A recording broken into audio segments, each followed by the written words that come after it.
Beautiful, beautiful. Thank you, Peter and worship team. He won't fail us now. These are the words ushering us into our time of being in the Word together today. And we are in our second Sunday of Lent, the 40-day journey of walking closer to Jesus, and the empty tomb, and of course, everything that precedes the empty tomb, the betrayal, the crowds, the beating, the condemning to death, the death itself, and then the silence in the tomb. And so we're headed there, and we're walking with Jesus.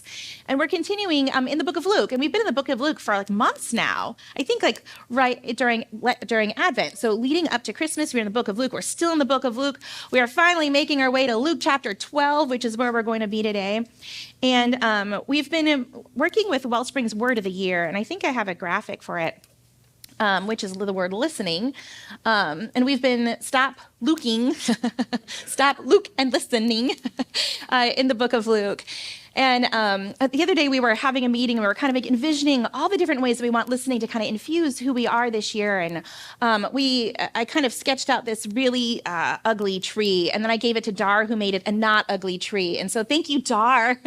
She's one of our team, and she created this not ugly tree. And at the base of it is this question: in a world where everyone talks, what might it be like for us to be people who listen? And so that's kind of the question we're asking. For us to be salt, light, in God's love here at Wellspring, what might it look like for us to be people who listen? So how do we do that? Well, the how is in the branch. Can everyone see, or in the trunk? Right here, we got the trunk. We're going to be cultivating values and practices of talking to anyone. Oh, actually, it should be listening. Oh, that's a good catch. We're going to have to change that. Cultivating values and practices of listening to anyone about anything. Can you say listening to anyone? About anything. See, there we go. We fixed it. We'll change that later. And then we have different ways we're going to be trying to do that, to learn as we cultivate values and practices. How do we listen to anyone about anything? We're going to be kind of reaching out and reaching in and reaching around here in our community, and we will talk about that later, so no need to read all those words. But one thing that is there that you might see if you really wanted to read all the details is we are right now, right here with reaching around, we're talking about our money story. Right, we're in the book of Luke, we're still looking and listening, but we are listening in a specific way to Jesus speaking on money, as well as to our own money stories. So here we go. This is what we are going to be going through. So if this is your first Sunday here in a couple of weeks, or your first Sunday here at all, you might be wondering, why our money story? Why? That's a great question. Often the topic of money, whenever you bring it up, it kind of invites tension into the room. People might wonder, why are you talking about it? Are you trying to make an ask? Am I about to be guilt-tripped or pressured into some specific kind of saving or spending or giving? I read this study from the University of London this past week, and I don't know who they surveyed, but they discovered among people they surveyed that people were 7 times more likely to talk to complete strangers. 7 times, they preferred a 7 times amount to talk to strangers about sex, including STDs, than talk about how much they make. Isn't that weird? I'm like, come on, University of London. Is this because these are British people? God bless all you British people. I'm part British too, so I can say that. But people would rather talk about almost anything than money. And sometimes it can also be kind of awkward and invite tension to listen to people talking about money. And so that's what we're going to be doing, because Jesus talked about money more than he talked about almost anything else. Yes. Is this the wrong place? My earring. Okay, thank you. So everyone just close your eyes for 5 seconds while we do a quick wardrobe adjustment. Is that better? Okay, our technical team is telling me that my earring is making a sound. Thank you. Now I'm gonna be lopsided. I'll just preach like this the rest of the time. So where were we? Okay, Jesus talked about money more than he talked about almost anything else. He talked about money more than he talked about faith and more than he mentioned the kingdom. Now, the thing is, when Jesus talked about money, he was actually using that to discuss lots of deeper things, including things like faith, including things like prayer, including things like kingdom. But Jesus didn't shy away from talking about money. So we are listening to Jesus talking about money in the book of Luke. And Jesus used the conversation of money to open up many deeper conversations, the topic of money to open up many deeper things, including the topic of identity, like when he held up the little coin later on, I think in Luke 20, and said, whose inscription is on this? Right? Jesus used the topic of money to introduce things all the way from the topic of our identity all the way through to speak about God's longing for us, as in when he tells the story of the woman who loses her coin and sweeps it through the house to try to find it. So Jesus uses the topic of money all the time to talk about deeper, important things. And so that's what we're going to be doing too. We're going to be talking about money, and we're going to be talking about what's underneath it as well. And along the way, listening to our own stories of money, our own stories of maybe what felt like scarcity or abundance, because each one of us has a money story. We have experiences with money from a young age. It might be stories of indifference or of fear. It might be stories of abundance and privilege. It might be stories where there's a lot of injustice or scarcity. So each of us have a money story. And God is inviting us to reflect on our stories and see what they say and what our current choices are about everything we believe in, about our values, our hopes, our visions for the future. Jesus is bringing all that together, doesn't leave anything out. So we're going to be in the text of Luke chapter 12 today, and whether you are more comfortable with the topic or less comfortable, I invite you into the tension. Is that okay? Are we in the tension today? Maybe, sort of. Something kind of on the outskirts. I don't know. I'll wait and see. So to help us get into the scene, I have a couple different readers here. I have Matt and I have Han. And Han, I think you're by a microphone. Each of you are great. So we're going to try to do this without there being feedback. But just to give you some context, Jesus is in the middle of teaching. He's probably on a hill, and there are thousands of people there, the text says. Thousands. And Jesus didn't have a microphone, which is why I think he was on a hill, right? His voice had to be able to carry. There's so many people that they're jostling and craning each other so they can lean in and hear his words. And he's warning them of the persecution that's going to happen after his death. He's letting them know that their lives are precious to God when suddenly a person in the crowd interrupted Jesus. Teacher, intervene and tell my brother to share the family inheritance with me. Man, who made me your judge and arbitrator? You'd better be on your guard against any type of greed, for a person's life is not about having his possessions. A wealthy man owned some land that produced a huge harvest, and he thought to himself, I have a problem here. I don't have anywhere to store all my land, all my crops. What should I do? I know. I'll tear down my small barns and build even bigger ones. And then I'll have plenty of storage space for my grain and all my other goods. Then I'll be able to say to myself, I have it made. I can relax and take it easy for years. So I'll just sit back, eat, drink, and have a good time. Then God interrupted the man's conversation with himself. Excuse me, Mr. Brilliant, but your time has come. Tonight you will die. Now, who will enjoy everything you have earned and saved? This is how it will be for people who accumulate riches for themselves, but have no riches in relation to God. The word of the Lord. Thank you, Matt and Han. That illustrative reading, that's excellent. As a kid growing up in the rural Philippines, I had a couple books on my little rattan bookshelf.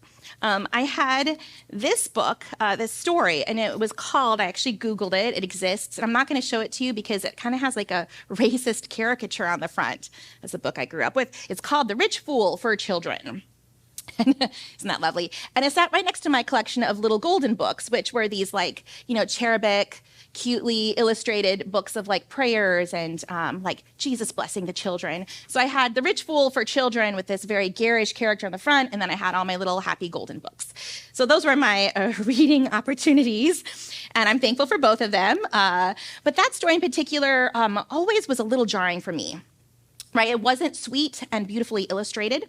It was dramatically rendered in bold colors. I remembered lots of red, and I looked it up, and it is very garish. Right? The story of this man who couldn't sleep, couldn't rest, laying awake at night because he's been blessed with an abundant harvest. And he's wondering what to do with it because it won't fit in his barns. And all his storehouses are too small for his harvest. And so finally he decides he's going to pull down the old barns. He's going to build new ones so he can finally rest and enjoy his life. But he doesn't know that he's about to die. It's a jarring story for children, isn't it? Woohoo! So I interpreted this parable to mean, don't save money. I did. Don't save money. You never know when you're going to die. Let me quickly go to my child's book of prayers. So I always, although I didn't get the message right, I didn't get the lesson right, I did always feel a little afraid while reading it. And I think although I was wrong about the lesson, I think I was right about the feeling. Because why was Mr. Brilliant acting in this kind of greedy way? Why was he trying to hoard more? Why was he unable to enjoy what he had? And it's because of fear and worry. See, I got the feeling right. It was because of his own fear and worry, which caused him to turn to greed, to get more. That's why he's always thinking of himself. It was hard for him to share. Because, friends, it can be really hard. It can be really hard to flourish, to enjoy what we have with ourselves and with others when you are worried and when you are afraid. Right, this poor man, Mr. Brilliant, I think Jesus calls him in today's version, he's unable to eat, drink, and be merry. These are things that farmers would do, landowners would do with their workers after a harvest. So in the Old Testament, we see they would set aside weeks of celebration where everyone would gather in the village and they would all partake in the harvest, and the workers would be there and the landowners would be there. And for one moment, it was this beautiful picture of what life could look like when there is enough for all. This beautiful moment of celebration where everyone was at the table, whether you were a landowner or whether you were working in the fields. And that is missing from this story. There's no celebration. This man is so fearful and worried that he's hoarding everything for himself, and he can't even participate in what could have been the best part of that big harvest, the chance to share it with others. Because see, friends, fear and worry, they're the big interrupters of our life. They interrupted him from being able to enjoy what he had. He interrupted Jesus when Jesus was teaching, and he got interrupted by the man who said, hey, tell my brother and share his inheritance with me. Right? Why would he ask that? Out of all these thousands of people, can you imagine being someone who stood up and Jesus is talking about, not being afraid about being persecuted, and that God's got you and that your life is precious to God. And this guy is so stuck in the narratives in his head that he literally stands up and is like, hey, talk to my brother and make him share the inheritance. I mean, can you see how jarring that is? It's this big interruption. And that's what fear and worry can do. I don't know whether that guy had thought that his brother would share it with him. Maybe he had already planned how he was going to spend some of it. Maybe he had some debts he needed to pay. Who knows? But it brought him to a point where he was interrupting the shared moment they all had. Interrupting because fear and worry are the interrupters in our lives. They interrupt our generosity. They interrupt moments of shared togetherness and celebration. This brings us right to number one in our notes. It's a question to ask yourself. In my money story, how can I find ways of releasing fear and worry which interrupt flourishing? How can I find ways of releasing fear and worry which interrupt flourishing? Now, I'm sure I could rattle off a whole bunch of ways and things to do to release fear and worry, but the truth is those would be just ones that work for me. right? I'm not you. Only you know what lowers your blood pressure. Only you know what helps you feel more expansive, what helps you feel more free, what helps you feel more like sharing. And part of the creative work to try to be a healthy human is to find out these ways for ourselves. For me, my long list involves things like trying to get outside. It'd be nice if I took a walk. Sometimes I just sit in the backyard. I call a friend. I make sure my next appointment with my therapist is scheduled. I feel like our task to be healthy humans needs to involve wrestling with what do we do with fear and worry when it comes up. Because every single day we have so many opportunities to be interrupted by fear and worry, right? It's like constant interruption. Like for me, it's just a push of a button and instantly I can connect with disheartening news from all over the world. In fact, sometimes I don't even need to push a button on my phone. It comes to my phone. I'm like, I didn't want to know there was a mass shooting right now. No, thank you. My heart cannot hold this right now. I disable, like, how do I disable notifications? That's how I know I'm middle-aged, approaching. I had to talk to my son, help me turn these things off. Right? The horrors of the world are ever present all around us. So easy to find out, so easy to intrude and interrupt what we're doing, just our regular day-to-day, our talking with our family, being with our grandchildren, being present to our coworkers, gardening. Fear and worry can interrupt anytime, anywhere. In the US alone, our collective fear and anxiety have gone not down, but up, even since COVID. Our worries about each other, they're stoked by constant online news coming through our TV screens, our phones. Our politicians love to weapon fear of the other and turn us against each other. Our would-be leaders trying to push brands of religion, a twisted religion based off of fear of fading shared values. In record highs, parents say they are concerned over their children's mental health. 2 in 5 adults say they feel more anxious now than they were last year. And half are young adults, those aged 18 through 24, have symptoms of worry, chronic worry. Friends, fear and worry might be the great interrupters of our flourishing. At the same time, they're also a very natural and a very human response because our world can be full of fearful and worrisome things. We see in the book of Luke, in just a couple chapters, Jesus sweating drops of blood, knowing what is to come before his betrayal and arrest, feeling the anxiety of what he was going to bear. God is not unempathetic or unfamiliar with fear and worry. Fear and worry can interrupt us, but they can also serve us. Fear is what compels you, if you see a tsunami coming, to run uphill, right? Fear is what tells you, if you're in a building and you smell smoke, fear tells you to get out, right? Thank you, fear. That's helpful. Fear can tell you that danger is near and can help you make appropriate decisions when you're in a crisis. What about worry? Well, worry might cause you to text a friend you haven't seen in a while, and that might be the text that they need. They've really been struggling and they really needed some support.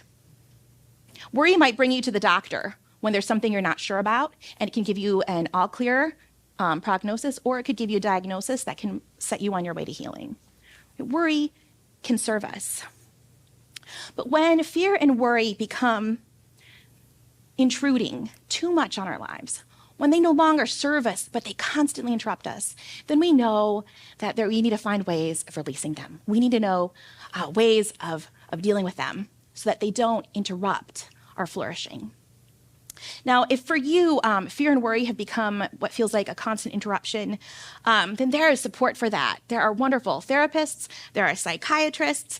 Sometimes our bodies need extra support with medication, and there is nothing wrong with that. Each body is different, and we each need different things for us to thrive.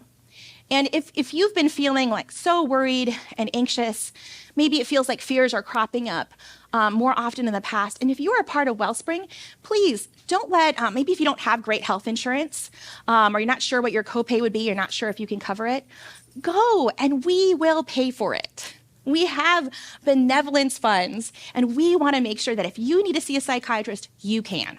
So we are not psychiatrists or psychologists.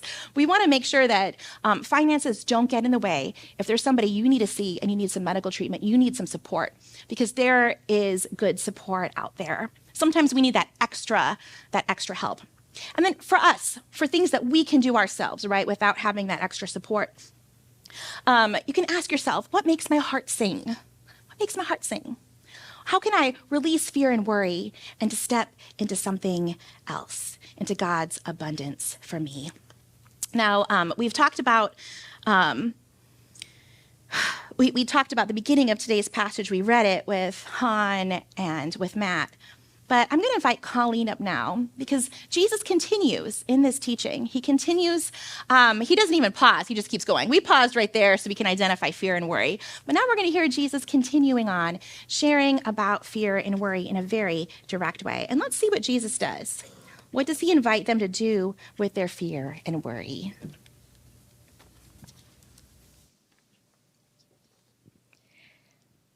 This is why I keep telling you not to worry about anything in life, about what you'll eat, about how you'll clothe your body. Life is more than food, and the body is more than fancy clothes. Think about those crows flying over there. Do they plant and harvest crops? Do they own silos or barns? Look at them fly. It looks like God is taking pretty good care of them, doesn't it? Remember that you are more precious to God than birds. Which one of you can add a single hour to your life or inches to your height by worrying really hard? If worry can't change anything, why do you do it so much? Think about those beautiful wild lilies growing over there. They don't work up a sweat toiling for needs or wants. They don't worry about clothing. Yet the great King Solomon never had an outfit that was half as glorious as theirs.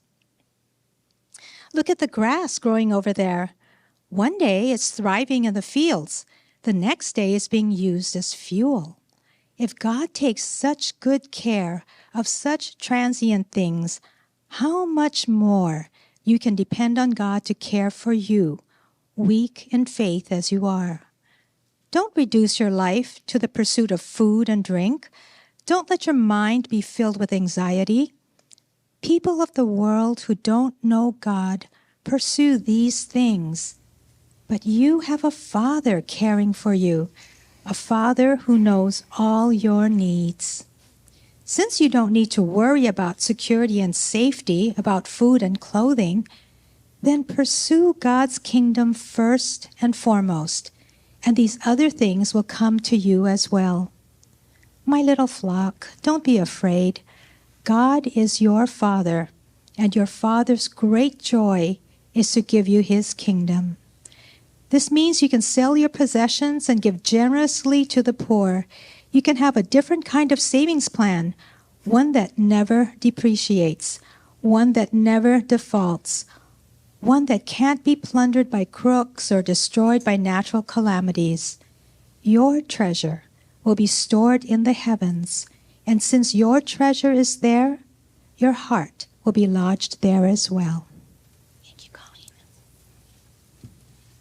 Thank you, Colleen. So first, in our money story, how can we find ways of releasing fear and worry which interrupt flourishing? And Colleen's reading brings us right into number 2 in your notes, which is this. What practices of trust can I use to enjoy abundance? What practices of trust can I use to enjoy abundance? Which sees them more to life, Jesus references. Right. Abundance sees them more to life. So what practices of trust can I use? A few weeks ago, I was with someone I really care about, and they were having a lot of trouble coping that day. They were having just a really difficult day. And it was at a point, they invited me to spend some time with them, and we were either going to go to the ER or we were going to call a suicide crisis hotline like 988. And so after some discussion, this person decided to call 988, and we did. And we wound up getting this person named Robert on the phone. He's a local guy, and we had the phone on speakerphone. And let me tell you, Robert was a great listener. He was a really non-anxious presence. At that moment, I was pretty anxious with this person I care about. So Robert's way helped bring me down to, help me release some of my fear and worry for this person I care about. And Robert did this exercise with this person called the 5, 4, 3, 2, 1 exercise. And some of you might know this. But what Robert did is he invited this person with some deep breathing, like with inhaling and exhaling, to think of 5 things you can see right now. And there would be an inhale and exhale, and they'd identify one thing they'd see. And then we'd inhale and exhale and do it again. We did that 5 times, 5 things you can see. It takes a while, this exercise. Then we went to 4 things you can, I think it was hear. And because you're doing your senses, hear, taste, touch, smell, maybe that's it. No, see. I think when we were at taste, there was like only one thing they could think of. So we did that 5, 4, 3, 2. We started with what can you see, what can you smell right now, what can you touch around you, and we did that all the way through. It took like 15 minutes. This 5, 4, 3, 2, 1 exercise, but it really helped. At the end, this person I was with was able to refocus on the present moment. They felt themselves distanced from the feelings of overwhelm and worry that had been really heavy. And this person has a wonderful psychiatrist. They're under the care of a doctor, they're doing really well. But at that moment, it was really hard. And Robert knew just the right thing. 5, 4, 3, 2, 1 was a godsend. And here, thousands of years before Robert ever was trained in trauma-informed and neural-informed practices, Jesus here on this mountainside invites his listeners to see, to notice. Feel the grass underneath you. This grass which is here today and gone tomorrow, but God notices you, cares for you, even as God cares for transient things. Look, see those birds. Those birds, watch them fly. They don't have storehouses and barns, but God cares for them. Look at the flowers. I mean, can you imagine Jesus teaching this maybe here in Hawaii? I kind of picture that maybe we're at Ho'omaluhia or at some kind of beautiful, expansive place, the mountain in the back of us, this huge, expansive green in front of us. And I can just imagine Jesus saying, smell the jasmine flowers, smell the pikake. How beautiful they are. And God cares for them, even though you pick them and then they kind of fade away pretty quickly, but they make the most amazing lei. I can imagine Jesus saying, oh, touch the waxy heliconia. It's so waxy, but look at how bold and beautiful it is. And if you bring it home, it'll live for a little while, right? Heliconia are great. They don't die right away. I really like that. A thrifty tip, right? I can imagine Jesus teaching, notice the plumeria tree and the birds that are in its branches. Can you imagine Jesus teaching this here in Hawaii? Man, that would have been amazing. What Jesus is doing is he's inviting his listeners to be centered in the present moment of here we are. Here is God's abundance all around us. Here is the world God made. And it's here with you, for you. Can you imagine how his listeners might have felt kind of grounded and centered? How fear or worry they might have been holding was just easier to release as they listened to Jesus. I feel like Jesus has such loving assurances here, and it helps bring people into a place where they can build trust with Jesus. Because when Jesus brings them through this exercise, their fear and worry lessen a little bit. I can imagine they felt really close to Jesus, right? They know that they can trust him. He's leading them well, right? This wonderful shepherd of this little flock. And I had this moment quite a few years ago when I moved to U.S. for college. And I remember money was like super tight. I was working multiple jobs as a student, and I didn't have a car, so I had to make friends really quickly. I didn't know anyone where I lived. I lived in Dallas for a year. So straight from Philippines to Dallas. That was an interesting time. I never talk about it. I have very few memories of that time, but I have one that really stands out. I I was working at this night job, and it was the sort of thing that had really uncertain hours. Like, you never knew when you might have hours. And I was working as a night mover. And basically, you go into these office buildings, and you move people's offices for them when they're not at work. So we would go in with a group of people, always someone who had a car. We would go in, we would move all this furniture over from one place to another, and it paid pretty decently, and I loved that job, but I never knew when I might be signed up for another shift. And I was always feeling worried and anxious. When am I going to get another shift? Am I going to be able to pay for my phone calls with this guy I really like named Dan, who lives all the way in Chicago? I had so much fear and worry. And one day I was preoccupied. Oh, those were expensive phone cards. They really were. Or one day I was fearful and worried, and I was stepping in between cars onto this road to cross the road, trying to get to class in the morning.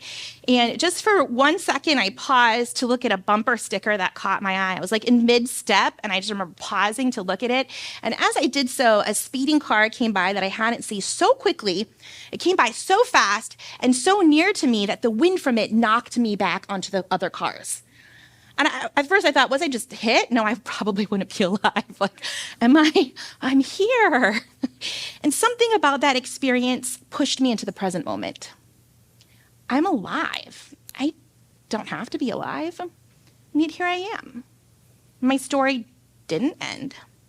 My story could have ended when I had to leave the Philippines that I loved and come to this strange new place that I didn't know with no good Asian food at the time. I could not just go and get Auntie Elena's or Helena's. There was no good Filipino food. I was so sad. My story didn't end. And that experience kind of knocks me into the practice of gratitude. And that helps me trust God and see God's abundance. And I see Jesus here, right? And there is no, sudden shocking moments. But I see Jesus building trust. I see Jesus inviting people to see what there is, inviting people into gratitude, inviting us to be able to see the world the way God sees it, with the abundance everywhere. I love Jesus' loving assurances here, and we're going to hear in just a couple minutes from Sarah, who's going to read them to us. It's maybe 2 more minutes, Sarah, maybe 2 more minutes. So friends, fear and worry, they interrupt us. And sometimes they tell us the truth, like there's a fire here or there's a tsunami coming. But sometimes the thing with fear and worry, actually not sometimes, all the time, fear and worry do not tell us the whole truth. They only tell us some of the truth. Because the truth is that you and I are destined for joy and beauty and wholeness and justice. The truth is that this whole world is destined for joy and beauty and shared celebration and justice. However individual inheritances might be doled out, you are co-heirs with God of this whole world. All this good that God has made is to be generously shared among all of us. It's to be all of ours. That's how we can give, because we know that all of this is God's and all of it is ours too. One of the tragedies of Mr. Brilliant, right, who lies here wondering what he's going to do with all of his abundance, and he never gets to enjoy it. Remember what he says? After I tear down all my barns, I'm going to build all new barns, and I'm going to have a place for all my stuff. Then I can eat, drink, and I can be merry. Then I can rest. This guy has so much, and he can't even enjoy what he has. I feel like that's one of the tragedies here, right? Because the truth is, we are meant to enjoy. We are meant to share together in celebration. We are meant to be caught up in God's way of radical sharing. And the truth is that that's where God is bringing all of us. To one day, the marriage supper of the Lamb, when heaven comes to earth, when this earth is recreated and healed and made whole. So that's where we're headed. So fear and worry, they might tell us some truth, but they don't tell us the whole truth. The whole truth is that you are destined for joy and beauty and wholeness. So right now we are going to do an exercise. We're going to do an exercise that invites us to maybe name some of the interruptions that we've had of fear and worry. Maybe name what's something you've been carrying that's been cropping up a lot, that you want to release to God. And all of you should have received coffee filters when you came in. Hi, kids in the back. Do you have coffee filters? Do you want to wave them in the air? If you do not have a coffee filter, can you maybe raise a hand? And I'm going to see, maybe Rico, do you think you can hand a coffee filter and a marker out? Everyone should have a coffee filter and a marker. So just keep your hand up. And you'll get a coffee filter and a marker, and then put your hand down when you get them. Okay. And while we do that, I'm going to give you another question because for some of you, you're like, I don't know how to release my fear and worry to God. Like, that's just nuts. That's too nebulous. It's too amorphous. How do I do that? Well, here's a concrete question for you. What is in my control right now that I can loosen my grasp on? What is in my control I can loosen my grasp on? This is a wonderful exercise that helps us release what we do have in our control to God, and that can help us address our fear and worry. Because if we can let go of what we do have in our control to God, then we'll definitely be able to let go of what we don't have in our control of God. We can't control it. So name something that you're worried about or fearful about on a piece of paper in just a minute. Or maybe something that you just want to loosen your grasp on that you want to give to God. And then you might be wondering, what am I going to do with all these coffee filters? Okay, do you guys want to wave your coffee filters in there? What are you going to do with them? Okay, after you write in them, we're going to have Sarah, first of all, read the words of Jesus again. And after she does, the worship team is going to come up, and you are all going to get a chance to go to one of two stations we have around here. You see we have the cross right over here, and you notice we have 2 bowls of water, and we have all these little clips. And if you're at home and you're thinking, man, I'm missing out, feel free to grab any piece of paper, a scratch piece of paper near you, and write on it. And then you can go ahead and tear it into little pieces of paper when you're done. Don't burn it because it might not be safe, but tear it all up when you're done. But here we're going to be taking our coffee filters, we're going to be swishing it in water, and you're going to see the marker dissolve. And then don't throw away your filter. We're going to hang it up on the cross. We're going to hang it up there in the back. We have another station right by Uncle Dan. And you know what? I think we need to move the basket. Okay, I guess everyone can see it. Okay. And then those coffee filters, we're going to take them and we're going to make art out of them, kids, because we have our Lenten mosaic for our money story. Last week, we all made these little discs reminding ourselves that God is the one who wants to provide for us, who gives us our daily bread. God is the source. And if you notice, we have those circles reminding us of the pita bread or the cup of rice, reminding us that God is the source. And this week, after those tissue papers dry, we're going to do some gluing.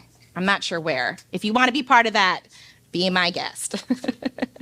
So we're going to get ready to move into our time of response. And before Sarah gets up to read, I just want to say one more thing. You know, fear and worry, sometimes they tell us the truth, but they don't tell us the whole truth. Right? Fear and worry are interrupters, but interruptions can also be invitations to release, invitations to move towards God, invitations to remember what really matters. The other thing is that although fear and worry may be very constant presences in our lives, fear and worry are not the only constant presences in our lives. Because you know what else is always present, always near us? God's goodness and grace, God's loving kindness and mercy. As the psalmist says, though I go through the valley of the shadow of death, I will fear no evil, for you are with me. Surely your goodness and mercy will run after me all the days of my life. So we might have fear and worry now. We also have God's goodness and mercy running after us, ever present in our lives, ready to bring us home. So Sarah, if you want to come on up, you waited so long. Thank you so much for being here. And I'm going to move this so we can see you. We're all going to hear Jesus' words for us through Sarah. And then at any point in time when she's done, you can go take your filters. The worship team will quietly play, and you can wash them and dry them. Okay, I think we're ready. Thank you. My name is Sarah. To his disciples, this is why I keep telling you not to worry about anything in life, about what you'll eat, about how you'll clothe your body. Life is more than food, and the body is more than fancy clothes.